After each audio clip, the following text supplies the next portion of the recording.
representation across the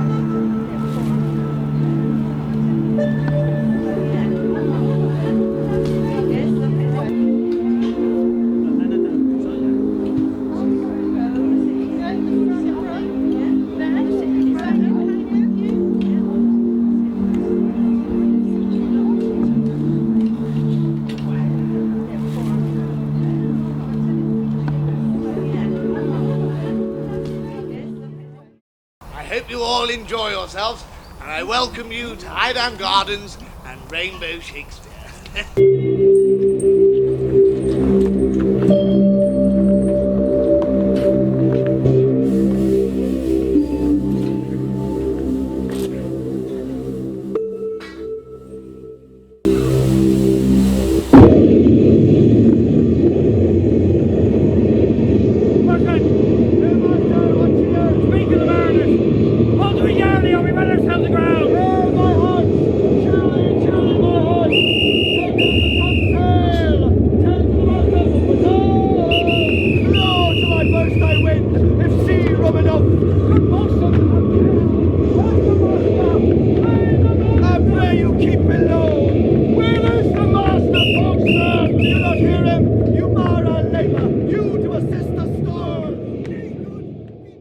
Hello, Nick.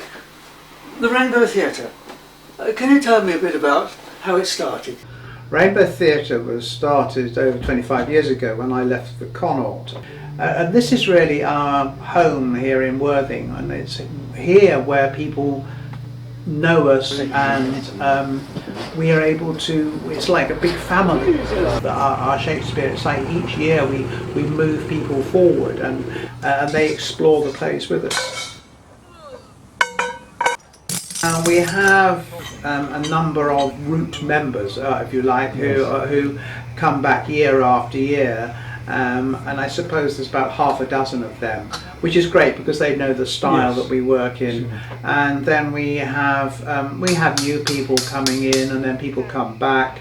Depends a little bit on the casting of the plays, but we still have the basic 5, 6, 7. Have you done most of the Shakespeare plays, or all of them? Not all 36, no. I'm trying to work out exactly. I think we've done 14 different Shakespeare plays, so we've covered quite a lot of the canon. Tempest we did very early on, and obviously by this stage we've built up a much bigger audience Tell for me it. how thou camest hither. Oh, I swam ashore, man, like a duck. Aye, I can swim like a duck, I'll be sworn. He can swim like a duck, but he looks like a goose. Here, kiss the book. Thank you. And Comedy Veras we did in 2004. So it's inevitable that plays do come round again and again. It is the devil. No, she's worse. She's the devil's mum. The rehearsal period is such an amazing voyage of discovery. I mean, I always say it's a bit like you take a treasure map and you think you know what the island looks like, but you are going there to redraw it, and if things don't make sense or you discover new things, then you put it in, and then you gradually build up your knowledge. The blessed lovers, tell me, heavenly bow, if Venus or her son, as thou dost know, do now attend the Queen. The good thing is that really on even a wet evening we get a basic 100 or so people who will sit there in the rain. I mean, open air theatre is always a very risky project because you put all that effort in and you could be rained off for a week. Except I think we've only ever stopped 2.5 performances in all the time we've been going. No matter, since they have left their viands behind, for we have done them in France, in Lewes Castle, in Haywards Heath, in Board Hill, and we've done them in London for a number of years, in Greenwich Park. This year we decided we would keep it very simple. Also, Greenwich Park was being used as a rehearsal for the Olympics. Your wardrobe, is that run separately? No, the wardrobe is basically here, and we draw on it each year, and we add things to it. Previous years we quite often had to hire stuff, especially if it's like arms or armour. But this year we actually got pretty well the whole thing out of stock, and some of that stock was adapted. So the wardrobe, we have a wardrobe mistress or a team? No, we have very sexist, but basically the girls in the company actually organise the wardrobe between themselves. Before all rehearsals, before all performances, the company will do a vocal and a physical warm-up, and that is why, you know, people say that they can actually hear the actors, which is strange, but sadly more and more professional actors don't have the vocal abilities because they're so used to television. They've never had to do that rep thing where you actually have to get your voice to the back of the audience. Who, with a charm joined to their suffered labour, I have left asleep. Ariel, thy charge exactly is performed. But there's more work.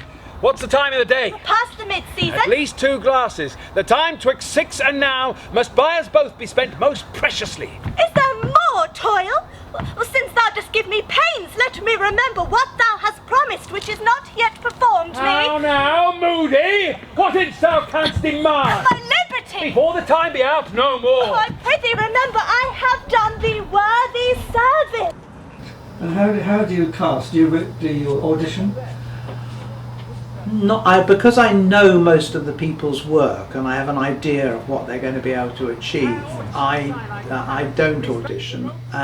However, if there are newish members of the company who want to go for a larger part, then I will call them in and ask them to do a reading. Yes, but you might have to audition if you haven't got enough people from before. Yes, we do. I mean, Barnaby, who played Gonzalo this year, was a newcomer this year, and Natalie, who played Ariel, she had done the London tour, our school's tour, and she'd also done Glastonbury for us. We do the Shakespeare at Glastonbury each year. We do a Shakespeare which involves the children but a workshop, and I was really delighted with what she did in that, and you know, and so therefore I was brought her down to read Ariel, and she did, and that's how she got the part. It's about communicating, and one of the things with Shakespeare is that you're actually communicating with a live audience. Quite often in a theatre, somewhere like the National or the RSC, you will not be able to see the audience you're playing to because you've got lights in your eyes.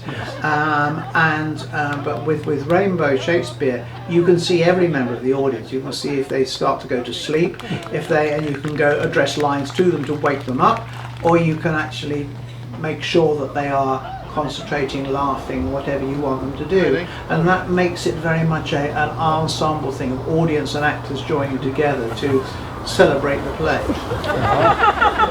Sainsbury's. Waitrose. Excuse me, sir, but where are you from? Worthing. I don't believe you, sir. Why the long pause? No joke, sir, please. Eastbourne!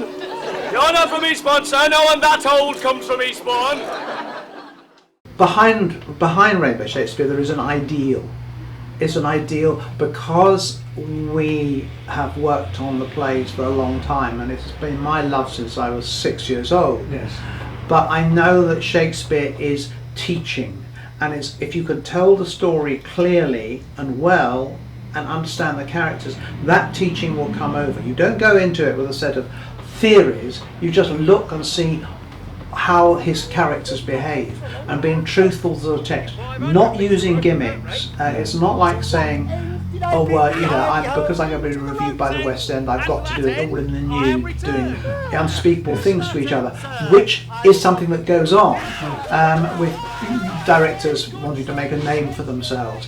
If you can actually tell the story in an exciting way, that a 6-year-old will sit transfixed in the front row and say to his mother on the way out, oh mummy, did that man Shakespeare write any more plays like that? Or your slightly crusty old uncle who will sit there with his glass of wine and say, yes, they've got it right, I've never seen the play done as clearly. Then we're doing our job. And it's my job as director to make sure the actors can do that. But behind it all is that ideal of sharing the humanity that is behind Shakespeare with an audience and making them realise there is something more to entertainment than just Big Brother. That'll be my sister Yes. and not my wife. Thank you, Nick. We'll now leave it to the cast to take their curtain call. Will you walk in and see their gossiping? Oh no, sir, you are my elder. Oh, nay, that's a question. How shall we answer it? We'll draw cuts for the senior. Till then, lead thou first. Nay, then thus.